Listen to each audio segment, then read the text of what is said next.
Osaka, Japan, 1958. A man stands in a backyard shed in the middle of the night. He's been here every night for almost a year.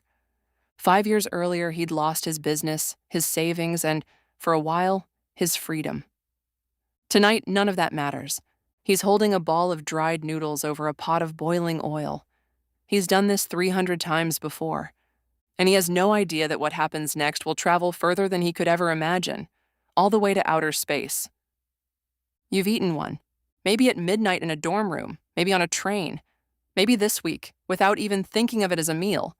118 billion servings, eaten every single year. That's 15 for every person alive on Earth. More than rice, more than bread. And the man who invented it, you've never heard his name.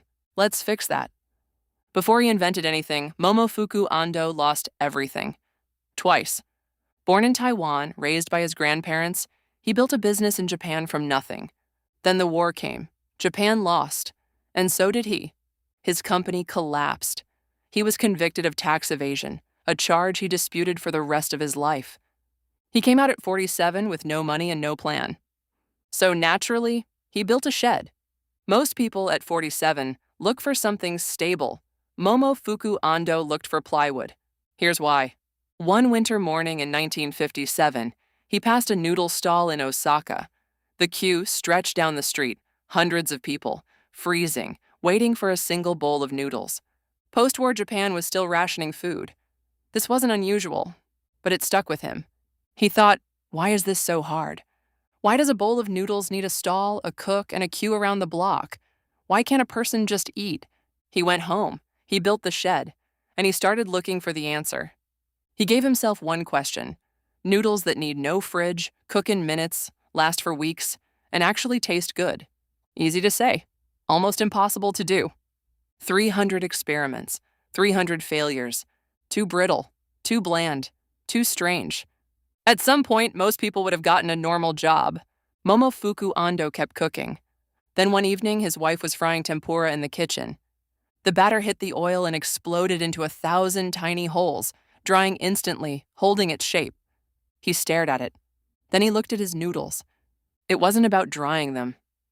It was about frying them. He ran to the shed, flash-fried a block of pre-seasoned noodles, added boiling water, waited 2 minutes. He ate. It worked. He later called it the happiest moment of his life. His wife was probably just relieved he'd stop using her kitchen. He called it chicken ramen. Add water. Wait 2 minutes. Eat. He pitched it to every major food company in Japan. Every single one said no. Too expensive, they said, for a product made to feed the hungry. So he started his own company, Nissan, sold it himself, door to door. Within 2 years, he was selling millions of packets a month.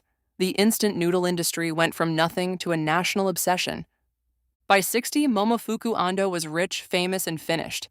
He didn't stop. In 1966, he walked through American supermarkets and noticed something. Americans didn't use bowls.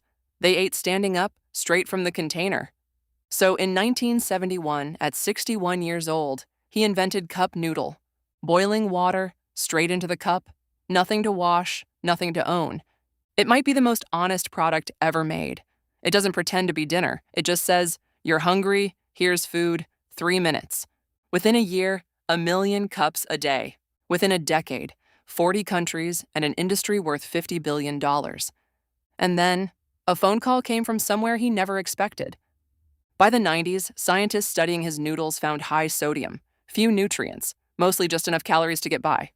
Momofuku Ando ate them almost every day of his adult life. He lived to 96. So take that research with a small grain of sodium. Now, the part I promised you. In 2005, NASA called Nissan. Astronauts needed hot food, but in zero gravity, liquid floats, noodles float, everything floats. Momofuku Ando, 94 years old, went back to work. He built a noodle that bonded with thicker broth and wouldn't float away. He called it Space Ram.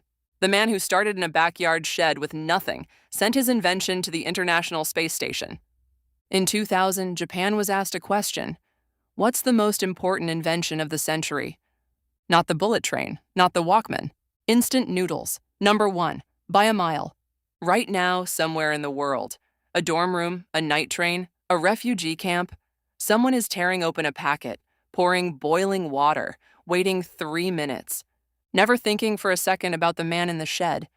He probably wouldn't have minded. He just wanted people to eat. This is beneath.